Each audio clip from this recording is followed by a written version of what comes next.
Hello everyone, this is Kanika Sharma from Jai Shri Shyam class. Welcome to you all. तो last class में हम लोगों ने पढ़ लिया था एसिड की प्रॉपर्टीज़, एसिड क्या होता है, बेस क्या होता है, बेस की प्रॉपर्टीज़, ये सब हमने पढ़ लिया था। ठीक है, तो आज की क्लास में हम लोग देखेंगे कि स्ट्रॉन्ग एसिड क्या होते हैं और स्ट्रॉन्ग बेस क्या होते हैं।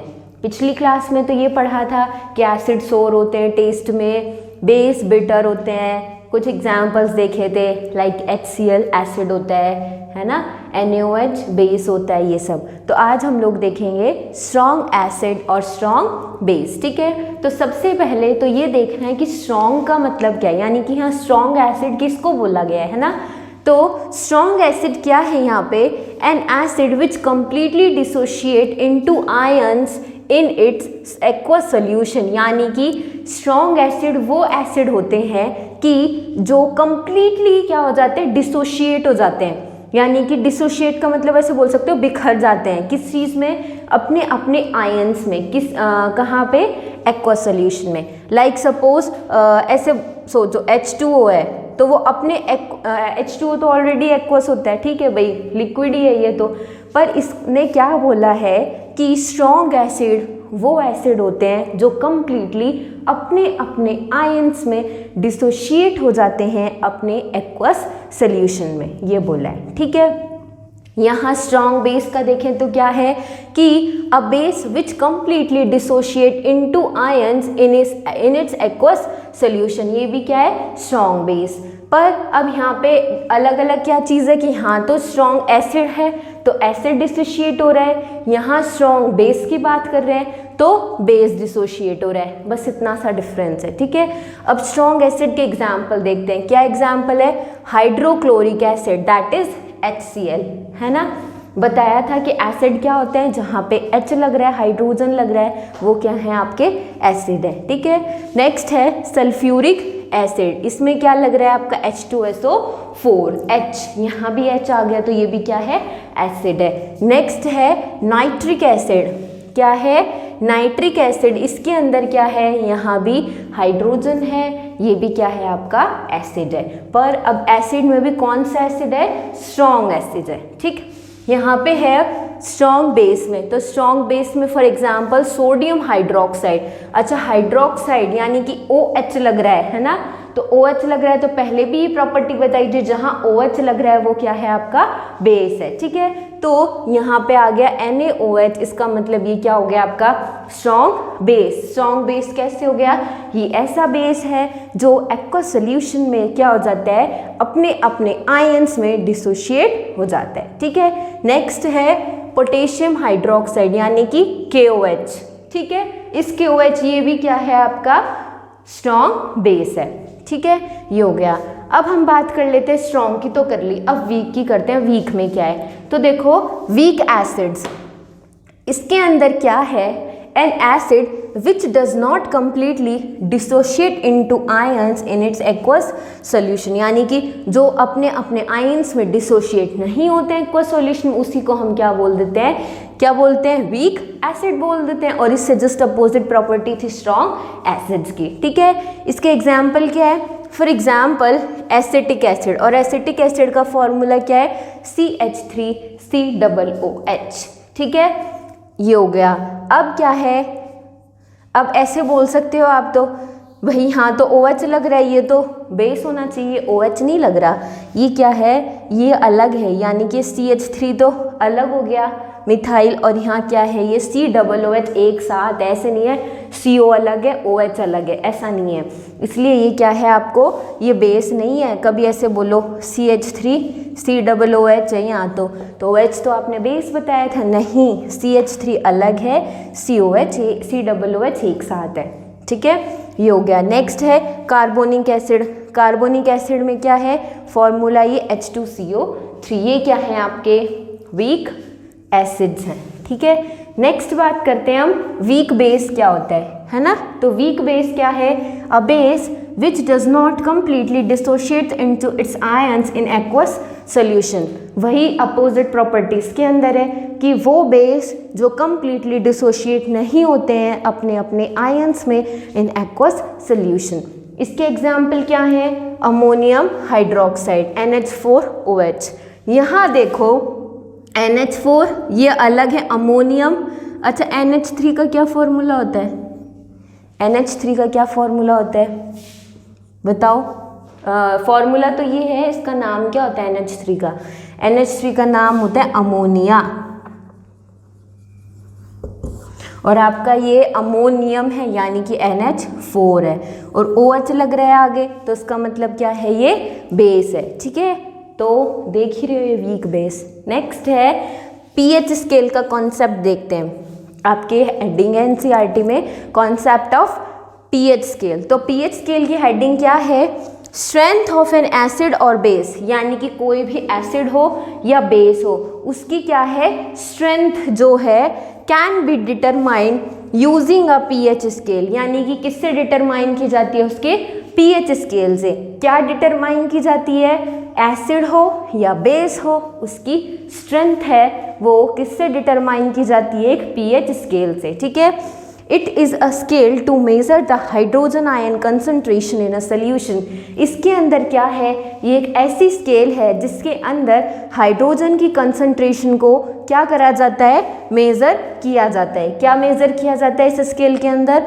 हाइड्रोजन का जो कंसंट्रेशन है, हाइड्रोजन आयन कंसंट्रेशन है किसी भी सोल्यूशन का, वो क्या किया जाता है? मेज़र किया जाता है। ठीक है, द P स्टैंड्स। अब देखो ये pH है, तो इस pH का ये जो P है वो क्या स्टैंड करता है?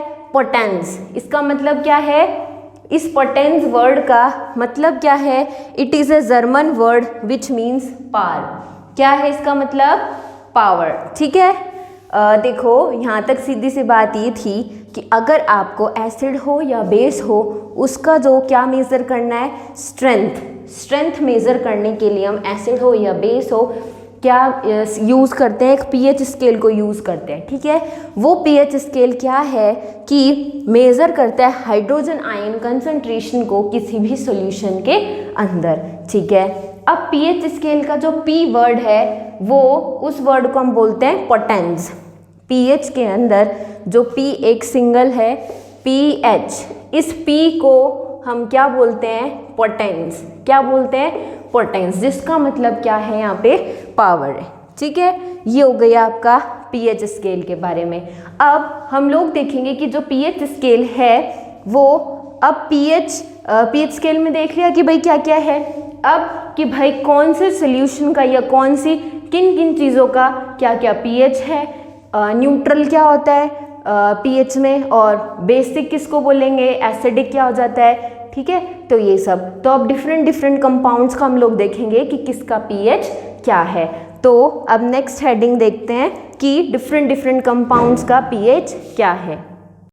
हाँ, तो अब हम लोग पढ़ेंगे कि जो pH स्केल है वो डिफरेंट चीज़ों के लिए डिफरेंट क्या क्या है। तो देखो न्यूट्रल किसके लिए होगा? पहले तो ये आपको ध्यान रखना है। और न्यूट्रल पे होगा क्या नंबर? देखो न्यूट्रल पे होगा 7, और न्यूट्रल किसके लिए है? वाटर के लिए, यानी कि कौन से सॉल्यूशंस के लिए जो आपका pH न्यूट्रल है वो है वाटर के लिए। और कितना है?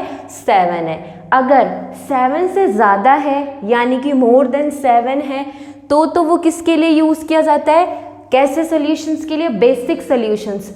जो सॉल्यूशंस कैसे हैं? आपके बेसिक हैं, उनके लिए जो pH 7 से ज़्यादा यूज़ किया जाता है। ठीक है, और अगर कोई सॉल्यूशन है वो एसिडिक है तो इसका मतलब क्या है कि जो pH है उसका वो लेस देन 7 है। क्या है? pH उसका लेस देन 7 है।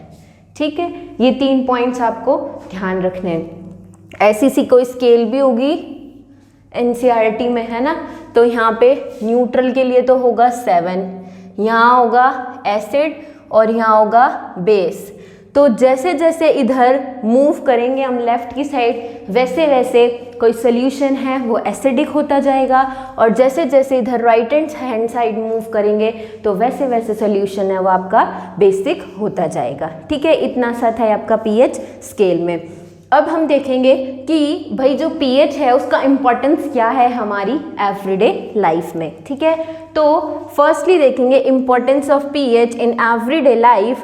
पहला है आवर स्टमक प्रोड्यूसेस HCl।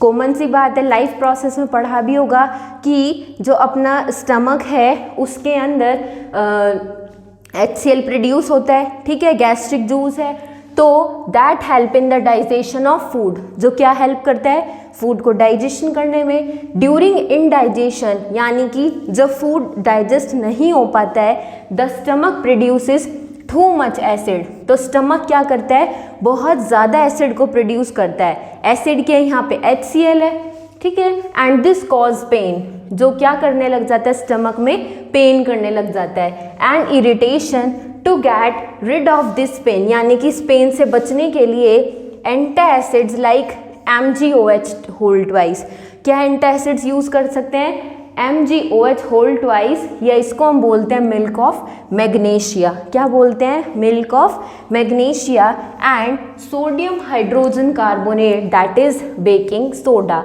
तो ये आप ध्यान रखना कि सोडियम हाइड्रोजन कार्बोनेट किसको बोलते हैं, बेकिंग सोडा को, MgOH होल ट्वाइस किसको बोलते हैं, मिल्क ऑफ मैग्नीशिया को, ठीक है। तो इन दोनों को अगर हम इनटेक कर लें तो ये किस चीज़ में हेल्प करेंगे कि जो भी आपकी स्टमक में एक्सेस एसिड बना था उसको न्यूट्रलाइज करने में, ठीक है।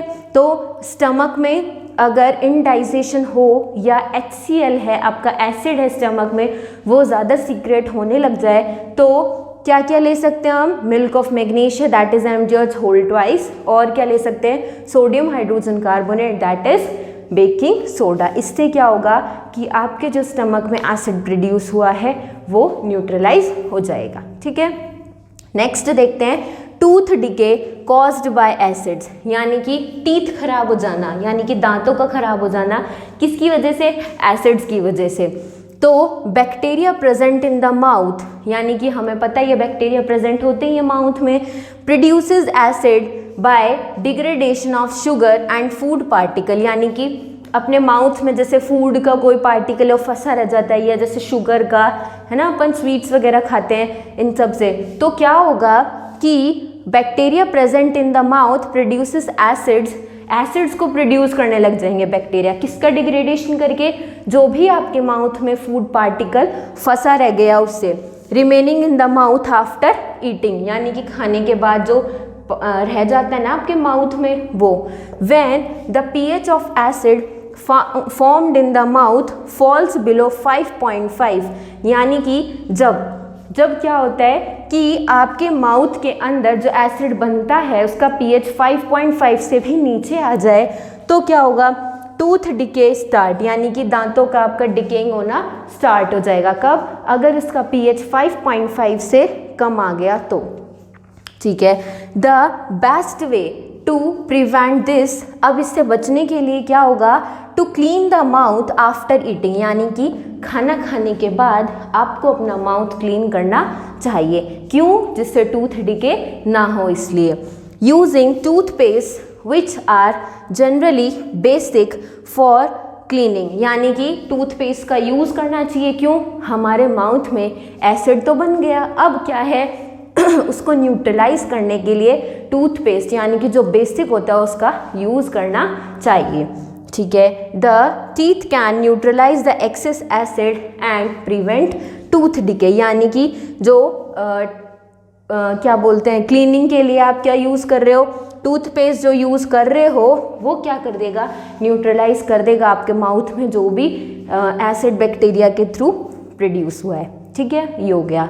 नेक्स्ट है लास्ट क्या, कि pH of soil and plant growth, यानी कि किसका यूज़ करना, जो सॉइल है उसके pH के बारे में, और कि भाई प्लांट है उसकी ग्रोथ, तो वहाँ पे pH का यूज़ क्या है वो देखते हैं। तो mostly plants required a specific pH range close to 7, भाई ज़्यादातर जो प्लांट्स हैं उनको कैसा pH चाहिए, 7 के आसपास।